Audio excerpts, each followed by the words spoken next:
Welcome to Blackman Folktales. Kindly subscribe to our YouTube channel. Also like and share. And don't forget to turn on the notification bell, as this means the whole world to us. Ethan Blackwood's name was carved into the city like a warning sign. He was the kind of man whose presence made boardrooms fall silent and employees tremble at the sound of his footsteps. To the outside world, he was a masterpiece of success, an empire builder, a self-made billionaire who had clawed his way from nothing to the very peak of power. Yet beneath the perfectly tailored suits and polished shoes, Ethan was nothing but a shadow. His life was dictated by schedules, contracts, and numbers. He lived in a mansion so large that his own footsteps echoed back at him, reminding him daily of the emptiness he carried inside.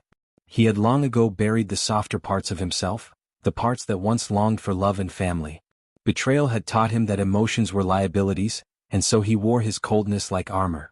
Reporters called him the man without a smile, and for years Ethan had given them no reason to think otherwise. He believed this life of control and detachment was safety, that as long as he stayed numb, nothing could break him again. But fate has a way of creeping into carefully constructed walls, tearing through when one least expects it.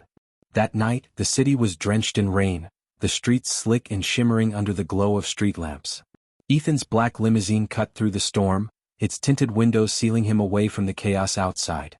He was going home after yet another grueling day of negotiations when the driver suddenly slowed down. At first, Ethan's irritation flared. Delays were not something he tolerated, but then his eyes caught a fragile sight.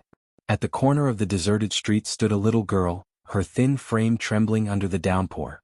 She was no older than 7, her hair plastered to her face, her dress soaked through, and in her arms she clutched a worn teddy bear that looked like it had survived more storms than she had. Ethan could have looked away. He could have ordered the driver to keep moving. After all, the world was full of people with sad stories, and it wasn't his responsibility to carry them. Yet, for reasons he could not explain, his hand moved. He lowered the window, and the cold rain touched his face for the first time in years. When he spoke, his voice came out softer than he intended, almost foreign to his own ears. "Where's your home?" The girl lifted her wide, tear-streaked eyes, and for a moment, Ethan felt a strange tug in his chest. Her lips quivered as she whispered, I don't have one anymore." Her name was Lily, and her words struck harder than any corporate rival ever could. She told him, in a voice so small it nearly vanished under the rain, that her mother had died just days ago. Her father was a ghost, a man she had never met, and now the system had tossed her aside like an afterthought. She had no one. The billionaire who prided himself on never being moved by sob stories found his walls cracking that night. Logic screamed at him to leave her there, to call the authorities, to wash his hands of responsibility. Yet something about Lily's trembling form, her stubborn grip on that old teddy bear, and the quiet strength in her eyes made him pause. And in that pause, Ethan Blackwood, the man who had convinced the world he had no heart, made a choice that would change everything. He opened the door. The mansion was never meant for a child. Its grand halls were designed for silence, its marble floors for footsteps that carried authority, not play. Yet from the very first morning Lily woke up in Ethan's home, she began leaving traces of herself everywhere. Her laughter echoed off the walls as if she were trying to wake up the very house itself. She taped her crayon drawings to the glass walls of his study, replacing the view of the city skyline with uneven rainbows and stick figures that she proudly explained as "you and me." She sang softly to her teddy bear at night, her small voice carrying through the empty corridors, and though Ethan tried to ignore it, the sound stirred something deep in him. He told himself it was temporary, that she would be gone soon, that he was merely fulfilling a duty until a shelter could take her in. But each day Lily's presence chipped away at the icy routine he had built for himself. She asked him questions no adult dared to. "Why don't you ever smile? Do you get lonely? Do you miss your mommy too?" At first, her words irritated him, but when she looked at him with those innocent eyes, he realized she wasn't trying to wound him, she was trying to understand him. And no one had tried to understand Ethan Blackwood in years. The world outside, however, was not as forgiving as Lily. Rumors spread quickly, and soon newspapers ran headlines about the cold billionaire being seen with a little girl.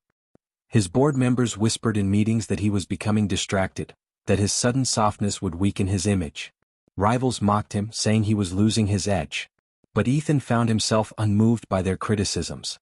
For the first time he was beginning to see what truly mattered. He had spent years amassing fortune after fortune, building walls so high that no one could climb over them. Yet this child, with no money, no status and no armor, had walked right in and settled in his heart. The irony wasn't lost on him. He began leaving work earlier, sometimes just to sit with Lily at the dining table as she told stories about her day, or to listen to her small voice recite a bedtime prayer. His mansion, once a fortress of isolation, now held warmth. And while the city speculated, Ethan knew the truth: he wasn't becoming weaker. For the first time he was becoming human again. The moment of realization came one quiet evening. Lily, in her pajamas, tiptoed into his study where he sat staring at his laptop. She held her teddy bear under one arm and looked at him shyly. "Mr. Ethan?" she asked. He hummed, not looking up. Can I call you Daddy?" The words froze him, cutting through the years of silence and pain he had buried. His chest tightened in a way he didn't recognize, an ache that wasn't born of loss, but of something he thought he'd lost forever: love. For a long moment he said nothing, staring at the little girl who had somehow turned his world upside down. Then, slowly, the corners of his lips curved into something the world hadn't seen in years: a genuine smile. "Yes," he whispered, his voice breaking. "You can." Lily's face lit up, and she ran into his arms with a joy so pure it shattered the last piece of ice around his heart. At that moment, Ethan understood that Lily wasn't just a child in need of a home. She was his home. And for the first time, the cold billionaire believed in love again. Thank you for watching.